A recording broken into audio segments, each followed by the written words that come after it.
नमस्कार, मैं आचार्य चंपा आप सभी लोग का अपने चैनल पे स्वागत करती हूँ।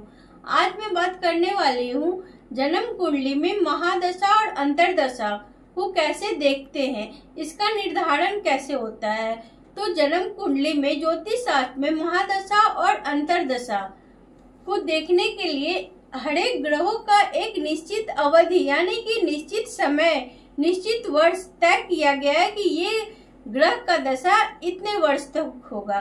तो सब मिलाकर के 120 वर्ष की सारे ग्रहों की दशाएं 120 वर्ष का लिया जाता है, जिसे विंशोत्तरी दशा भी कहते हैं।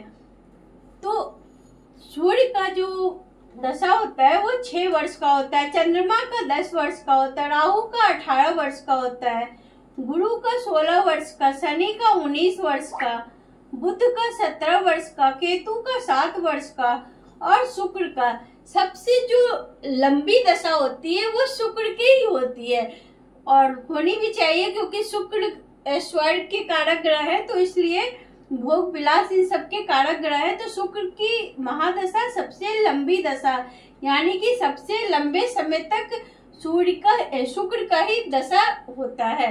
तो अब इसे निकालते कैसे हैं, महादशा का आकलन हम लोग कैसे करते हैं।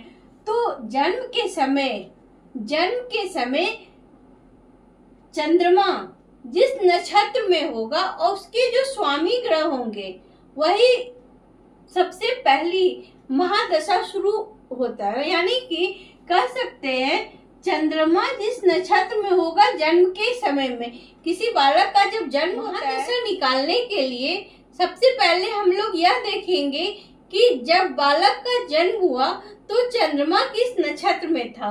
तो चंद्रमा जिस नक्षत्र में होगा उसके स्वामी ग्रह जो होंगे उसी की सबसे पहली दशा आएगी। और पहली दशा मान लेते हैं किसी का चंद्रमा राहु के नक्षत्र में है, तो कह सकते हैं कि बालक का जन्म राहु के महादशा में हुआ है। तो सब दशाओं में जो महादशा होती है उसी की अंतरदशा से हम लोग गिनती शुरू करते हैं। तो राहु की महादशा में, राहु की अंतरदशा में बच्चे का जन्म हुआ है। अगर मान लेते हैं यही चंद्रमा किसी के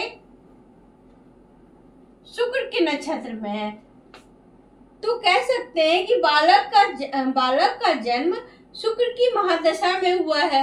अगर चंद्रमा गुरु के नक्षत्र में होगा तो कहेंगे कि बालक का जन्म गुरु की महादशा में हुआ है और सबसे पहली अंतरदशा उसी ग्रह की चालू हो जाती है।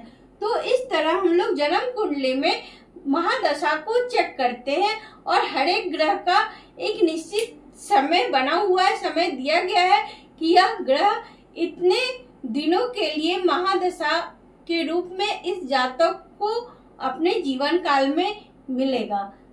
तो कैसा लगा ये वीडियो जरूर बताइएगा। मिलते हैं अगले वीडियो में किसी नए टॉपिक के साथ, तब तक के लिए हर हर महादेव।